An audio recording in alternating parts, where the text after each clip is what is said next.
Hello everyone, my name is Chandan Singh.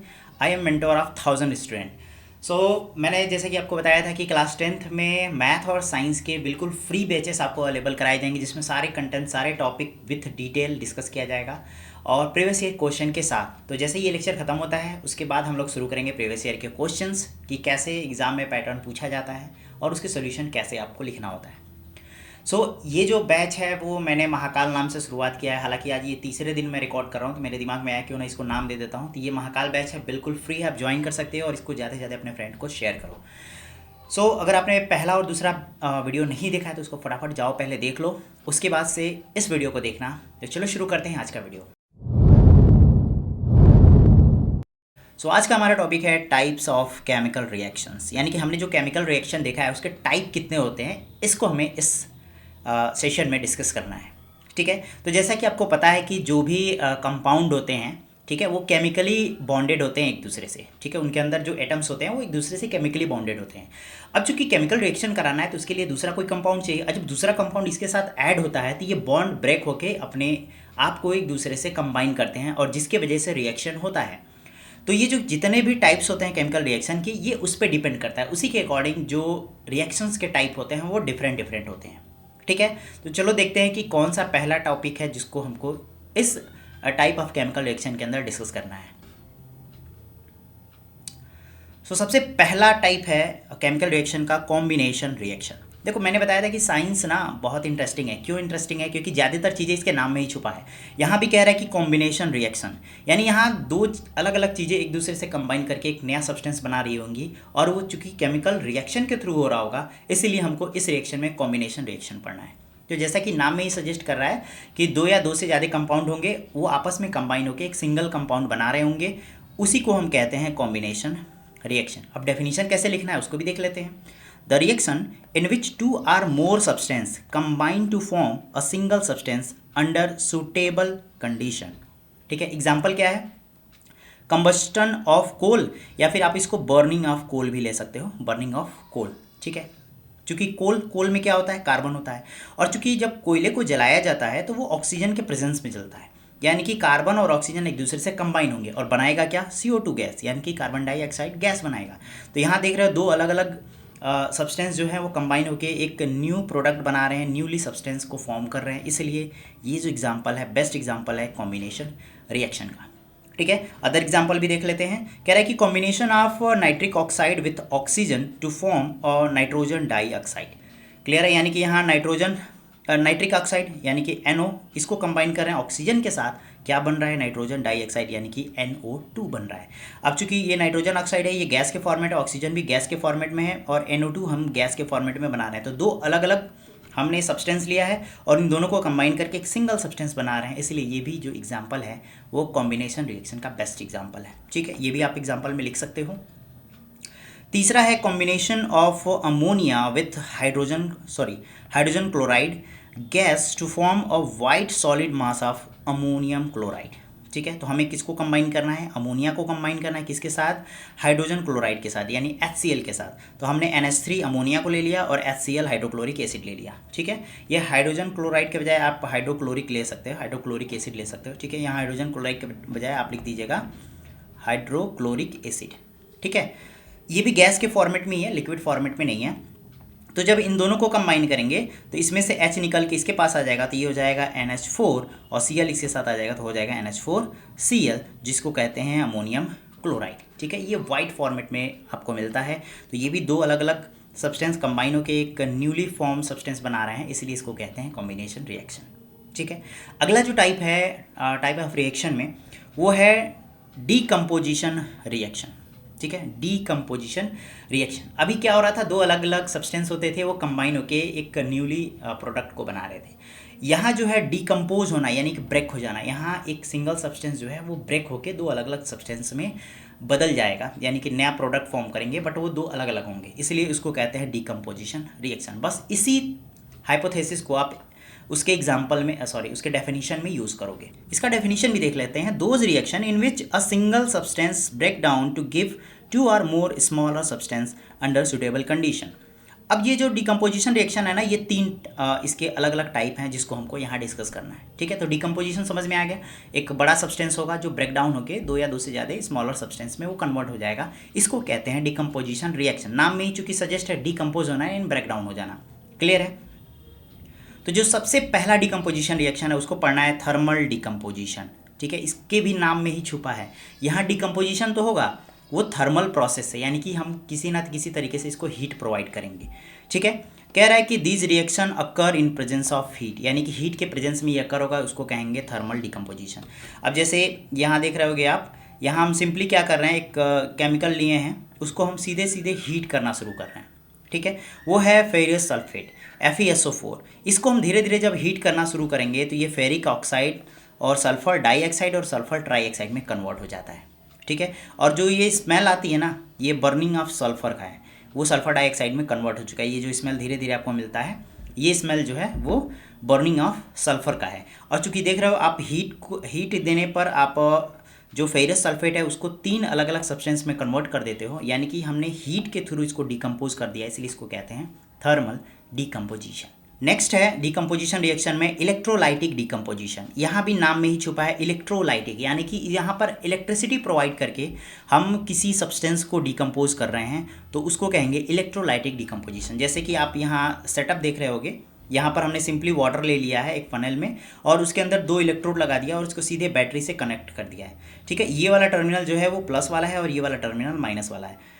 तो जब plus वाले टर्मिनल में इसको बैटरी से जब जैसे ही कनेक्ट करोगे तो इसके अंदर इलेक्ट्रिसिटी फ्लो होगा, और जैसे ये वाटर है ना, तो ये क्या करेगा, वाटर को यानी कि H2O को ब्रेक कर देगा। तो जो हमारा प्लस वाला है यानी कि एनोड वाला जो सिरा है, उस पर धीरे धीरे ऑक्सीजन स्टोर होना शुरू हो जाएगा, और जो हमारा कैथोड वाला सिरा है यानी कि माइनस वाला जो सिरा है, उस पर हमारा धीरे धीरे हाइड्रोजन गैस स्टोर होना शुरू हो जाएगा। ठीक है, तो यहाँ भी देख रहे होगे आप, वाटर को हमने दो अलग अलग सब्सटेंस में कन्वर्ट कर दिया, किसके थ्रू, इलेक्ट्रिक करंट के थ्रू। इसको कहेंगे इलेक्ट्रोलाइटिक डिकम्पोजिशन। ठीक है, तो ये रिएक्शन कब अकर होता है, in presence of electric current, इसको कहते हैं इलेक्ट्रोलाइटिक डिकम्पोजिशन। उम्मीद करता हूँ कि ये समझ में आ गया होगा। चलते हैं तीसरे एग्जाम्पल पे। जो हमारा तीसरा रिएक्शन है उसको कहते हैं फोटो डिकम्पोजिशन रिएक्शन। इसके नाम में ही छुपा है फोटो, यानी कि यहाँ सनलाइट की जरूरत पड़ेगी। ठीक है, फोटो डिकम्पोजिशन यानी कि सनलाइट के थ्रू अगर हम डिकम्पोजिशन करते हैं तो उसको कहते हैं फोटो डिकम्पोजिशन। अब जैसे हमने ले लिया है सिल्वर ब्रोमाइड, ठीक है, AgBr, इसको हम क्या कर रहे हैं, सिंपली रिएक्ट करा रहे हैं in the presence of sunlight, यानी इसको सिंपली हमने धूप में रखा। ठीक है, अब जब धूप में रखोगे तो ये धीरे धीरे Ag और Br में कन्वर्ट हो जाएगा, और आपको देख सकते होगे यहाँ पर हमने सिंपली क्या किया है, एक सिंगल सब्सटेंस को सनलाइट में रखा और ये दो अलग अलग सब्सटेंस में कन्वर्ट हो गया। इसको कहते हैं फोटो डिकम्पोजिशन रिएक्शन। ये आपके NCERT में सीधे सीधे दिया हुआ है। क्लियर है, फोटो डिकम्पोजिशन समझ में आ गया। चलते हैं नेक्स्ट टॉपिक पे। नेक्स्ट हमारा टॉपिक है डिस्प्लेसमेंट रिएक्शन। देखो इसमें भी नाम में ही छुपा है, डिस्प्लेस कर देना। डिस्प्लेस यानी किसी को हटा देना। तो जाहिर सी बात है कोई पहले से सब्सटेंस रहा होगा और कोई दूसरा सब्सटेंस उसका जगह ले लेता होगा, तो ऐसे रिएक्शन को कहते हैं डिस्प्लेसमेंट रिएक्शन। तो इसमें हमको दो एलिमेंट की जरूरत पड़ेगी। कह रहा है कि those chemical reaction in which one element takes the position of another element present in the compound. ठीक है, उसको ही कहते हैं डिस्प्लेसमेंट रिएक्शन। एग्जांपल से बेहतर समझ में आएगा। जैसे हमने जिंक लिया है और इसको कॉपर सल्फेट के एक्वस सोल्यूशन में इसको मिला रहे हैं। ठीक है, तो जैसे ही जिंक को कॉपर सल्फेट के एक्वस सोल्यूशन में मिलाओगे तो ये SO4 को अपने साथ कंबाइन कर लेगा और ये बन जाएगा ZnSO4। ठीक है, अब ZnSO4 मिला लिया तो जिंक के साथ SO4 चला गया, तो जो कॉपर है ना वो सेपरेट हो जाएगा, ये सॉलिड फॉर्मेट में आपको मिल जाता है। तो ये क्या कर रहा है, दूसरे सब्सटेंस को डिस्प्लेस कर देता है, इसीलिए इसको कहते हैं डिस्प्लेसमेंट रिएक्शन। क्लियर है। अब देखो यहाँ है Pb लेड और इसको CuCl2 के एक्वस सोल्यूशन में मिला रहे हैं, तो ये लेड क्या करेगा, Cl2 को डिस्प्लेस कर देगा और खुद के साथ कंबाइन करके PbCl2 बना लेगा और यहाँ पे हमारा कॉपर अलग बच जाएगा। तो यहाँ भी देख रहे हो ना कि ये डिस्प्लेस करके दूसरे को बना रहा है, इसलिए इसको कहते हैं डिस्प्लेसमेंट रिएक्शन। और यहाँ सिंगल सब्सटेंस एक को डिस्प्लेस कर रहा है, इसलिए इसको सिंगल डिस्प्लेसमेंट रिएक्शन भी कहते हैं। क्लियर है। अब देखो जितने भी डिस्प्लेसमेंट रिएक्शन होते हैं ना, सब के सब एक्सोथर्मिक रिएक्शन होते हैं। एक्सोथर्मिक क्या होता है मैंने आपको बताया था, जहाँ जो जिस रिएक्शन के बाद हीट रिलीज होती है ना उसको कहते हैं एक्सोथर्मिक रिएक्शन। यानी कि यहाँ पर बहुत सारे अमाउंट में जो सोल्यूशन हमको मिलेगा वो गर्म होगा, हीट रिलीज होगा वहाँ से। क्लियर है, इसको ही कहते हैं एक्सोथर्मिक रिएक्शन। चलते हैं नेक्स्ट टॉपिक पे। नेक्स्ट टॉपिक है डबल डिस्प्लेसमेंट रिएक्शन। देखो इसमें भी नाम में ही छुपा है, यहाँ डिस्प्लेसमेंट तो हो रहा है लेकिन डबल हो रहा है, यानी कि जो पहले से सब्सटेंस होगा और दूसरा सब्सटेंस जो उसमें मिला रहे हैं ये आपस में एक दूसरे को डिस्प्लेस कर रहे होंगे, यानी ये वाला जो है कुछ सब्सटेंस इसका ले रहा होगा और ये वाला इसका कुछ अमाउंट अपने आप में लेके नया सब्सटेंस को फॉर्म कर रहे होंगे। इसको कहते हैं डबल डिस्प्लेसमेंट रिएक्शन, यानी दोनों एक दूसरे को डिस्प्लेस कर रहे हैं। तो डेफिनेशन कैसे लिखोगे those reactions in which two compounds react by exchange of ions to form a new compound are called double displacement reaction। यानी यहाँ दो कंपाउंड आपस में आयंस के इंटरचेंज से नया सब्सटेंस बना रहे होंगे, इसको कहते हैं डबल डिस्प्लेसमेंट रिएक्शन। जैसे यहाँ पे AgNO3 है और यहाँ पे NaCl है, तो इसका AgCl के साथ कंबाइन होगा और NO3 Na के साथ कंबाइन होगा, तो ये बनाएगा सिल्वर क्लोराइड AgCl2 और ये बनाएगा सोडियम नाइट्रेट AgNO3। क्लियर है? तो देख रहे हो ना, ये एक दूसरे को डिस्प्लेस कर रहे हैं, तो डिस्प्लेस से ये नया सब्सटेंस फॉर्म कर रहे हैं और चूंकि दोनों कर रहे हैं इसलिए इसको कहते हैं डबल डिस्प्लेसमेंट रिएक्शन। आपको ये रिएक्शन याद करना पड़ेगा। याद कैसे होगा? लिख के, जितना ज़्यादा प्रैक्टिस करोगे उतनी ही ज़्यादा चीज़ें आपको याद होंगी। ठीक है, अब देखो कह रहा है कि there are two types of double displacement reaction. Double displacement reaction भी दो तरह के होते हैं जिसको हमको डिस्कस करना है। ठीक है, तो पहला क्या है उसको भी डिस्कस कर लेते हैं। फर्स्ट है प्रेसिपिटेशन रिएक्शन। अब देखो प्रेसिपिटेट, फॉर्मेशन ऑफ प्रेसिपिटेट आपने देखा है, सेम वही है। आप चाहो तो उसके भी एग्जाम्पल भी यहाँ ले सकते हो, लेकिन इसमें आपको डिस्प्लेसमेंट के थ्रू दिखाना है, यानी कि जो डबल डिस्प्लेसमेंट हो रहा है उसके थ्रू दिखाना है कि फॉर्मेशन ऑफ प्रेसिपिटेट हो रहा है, यानी कि पेंदी पे कुछ ना कुछ चीज़ें बैठ रही हैं। ठीक है, तो इसमें लोगे क्या, जैसे हमने लिया है FeCl2 और लिया है NaOH, इन दोनों को आपस में रिएक्ट करा रहे हैं, तो यहाँ Fe जो है वो OH के साथ कंबाइन हो जाएगा। अच्छा देखो ये कॉम्बिनेशन होता कैसे है, तो इस सब्सटेंस को अलग अलग फॉर्म्स में आयन के फॉर्म में कन्वर्ट करो और ये Cl माइनस में होगा। इसको Na को देखोगे तो Na प्लस में होगा और OH माइनस में होगा। अब देखो इसका प्लस इसके माइनस के साथ कंबाइन होगा और इसका माइनस इसके प्लस के साथ कंबाइन होगा, तो ये बना लेगा FeOH, तो FeOH। अब देखो यहाँ दो आयन है ना, तो OH के नीचे 2 चला जाएगा और इसके पास एक आयन है तो यहाँ 1 आ जाएगा, तो 1 को तो लिखते नहीं है, तो FeOH का ट्वाइस हो जाएगा और ये NaCl है। ठीक है, तो ये सिंपली NaCl बन जाएगा। तो इस तरह देख रहे होगे आप कि ये डिस्प्लेसमेंट तो हो गया, लेकिन ये जो FeOH है ये आपको प्रेसिपिटेट के फॉर्मेट में मिलेगा, इसका कलर डर्टी ग्रीन होता है। ठीक है, इसको कहते हैं फेरस हाइड्रॉक्साइड। ठीक है, तो यहाँ फॉर्मेशन ऑफ प्रेसिपिटेट हुआ है किसके थ्रू? डबल डिस्प्लेसमेंट के थ्रू, इसलिए इसको कहते हैं प्रेसिपिटेट रिएक्शन। इसका एक और एग्जाम्पल है, यहाँ पर हमने लिया है Na2SO4। देखो ये थोड़ा सा टाइपिंग में ना ये टाइप हो नहीं पा रहा है, तो आप सब्सक्रिप्ट में जितने भी ये नंबरिंग है आप सब्सक्रिप्ट में लिखना। ये क्वेश्चन फॉर्म में लिया है, इसके साथ हमने BaCl2 को ले लिया है।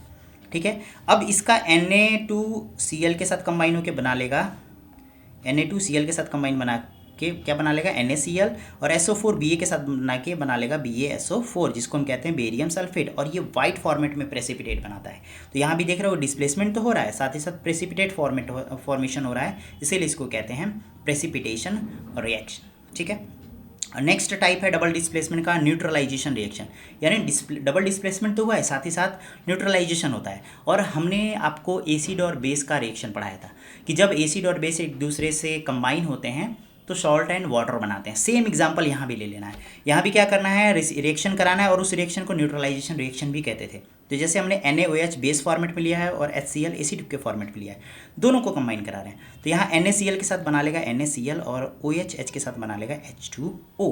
तो यहाँ डबल डिस्प्लेसमेंट भी हो रहा है और सॉल्ट जो देख रहे होगे ना ये न्यूट्रलाइज भी एक दूसरे को कर दे रहे हैं, यानी कि एसिड का कोई क्वालिटी रहा ही नहीं इधर, तो न्यूट्रलाइजेशन भी है साथ ही साथ डबल डिस्प्लेसमेंट भी है।